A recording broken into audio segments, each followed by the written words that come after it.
working or not. Dan. Well, Portland's HOV lane is different than almost every other HOV lane in the entire country. It is short, it only goes one direction, and it doesn't even get drivers through what is one of the worst bottlenecks on any interstate in the country, the bridge. First thing I'll look at is to see if there's somebody sitting next to the driver. 3 or 4 days out of every week. This Toyota right here, lone driver. Portland police officers like Mike Close look for cheaters, and it's easy pickings. The reason I'm stopping you is for a violation of a carpool lane. There are lots of explanations and circumstances, perhaps none more legendary than Scarlett Zibratowski. It was really weird getting thousands of messages via Facebook from hundreds of strangers from all over the world. Well, Scarlett was running late to meet her friends for a camping trip when she was pulled over with this passenger sitting next to her. She got a $260 ticket and became internet famous, even though she insists the bear wasn't a decoy, just a constant front seat companion. The judge, I remember him telling me, he said if I had a book of the top 10 weirdest things that have come through this courtroom, he's like, you would be on page 1. More people than ever before think like Scarlett. The HOV lane is a waste. According to the latest data from ODOT, 23% of drivers in the HOV lane are cheating. Almost 1 in 4 cars in the HOV lane shouldn't be in the HOV lane. About 1 in 4 is in the lane that shouldn't be in the lane. Your own goal is 10%. We have, and we were there for the first couple of years of this HOV lane, and it's fallen pretty steadily ever since. The reason? Money. ODOT says it doesn't have money to give Portland police to patrol the lane. The Portland Police Traffic Division says it has other priorities. It's difficult when we only have so many officers. You look at 20 years ago, and the Traffic Division had nearly 100 officers that were working here and working in enforcement.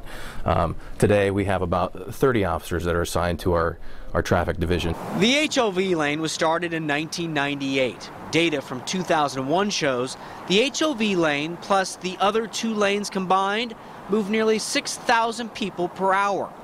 Over the years, the number of people getting through northbound I-5 has plummeted. In 2013, 4,500 people got through per hour. That is a drop of 24%. ODOT says the HOV lane isn't the problem. ODOT blames Portland's population boom. More cars are trying to squeeze through all 3 lanes, slowing them all down. Is the HOV lane working? Yes. Tell me why. We count people, and twice as many people can go through the HOV lane or are going through any one of the general purpose lanes right now. So moving people through the entire corridor, more people get through with the HOV lane than would if it were not there. Is it 2 to 1, is that what you're saying? Yeah. Well, here's what he's talking about. ODOT counts people getting through, not cars. Each regular lane carries more than 1,000 people at peak hour. The HOV lane alone carries as many people as the other 2 combined. ODOT believes opening the HOV to everyone would just make things worse, though there's no way to prove that without doing it.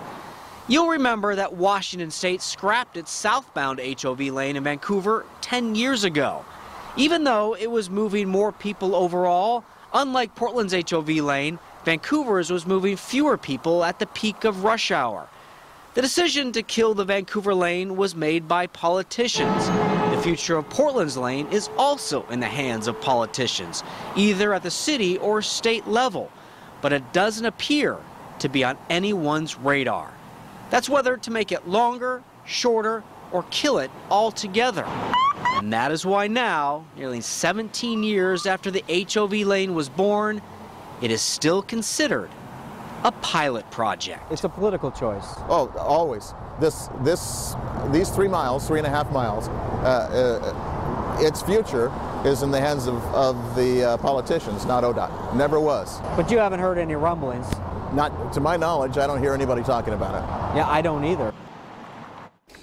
I have called different city leaders, Metro, and people have a stake in the HOV lane, like the Portland Transportation Bureau. All of them confirmed to me it is not on anybody's political radar right now. Which is kind of strange because we Yeah. pride ourselves in transportation, and here's something that's pretty easy, only a few miles. Let me ask you this. Is there any way to figure out, you said no way to figure out, could we erase the lane for a few weeks to see if that traffic flows smoother? Or Well, everyone always says, let's go back to the 3 lanes it was before. Right. You have to remember, I-5 was only 2 lanes. That's right. They built That's that right. lane as an Specific HOV lane. lane, I so remember there that, is no baseline data to go back to. To compare, Okay. that's so interesting. It really brings up a lot of interesting questions about traffic flow and getting people through that congested area. And the politicians have other priorities right now. Okay, thanks, Dan. We do too. We're going to check in with Riley right now for more on weather tonight.